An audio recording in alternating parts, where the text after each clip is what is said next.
এবং তোমাদের যে ক্ষমতা সেটা হলো অসম্ভবকে সম্ভব করার ক্ষমতা। তোমাদের সামনে কোনো জিনিস সম্ভব নেই।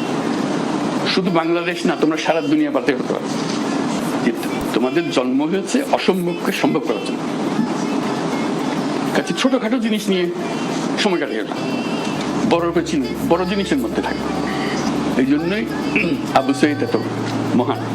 সে বড় জিনিসের স্বপ্ন দেখছে, এই জন্য বুক পেতে দিয়েছে।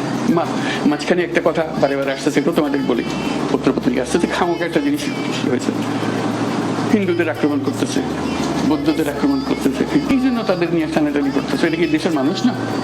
তোমরা যখন দেশই রক্ষা করতে পারছো, কয়েকটা পরিবার রক্ষা করতে পারবে না? কষ্ট লাগে। সেও তোমাদের সঙ্গে ছিল, তার ছেলে তোমার সঙ্গে ছিল, কিন্তু বাড়ি গিয়ে দেখে যে তার গর্ব। আমরা একসঙ্গে যুদ্ধ করছি, একসঙ্গে থাকবো।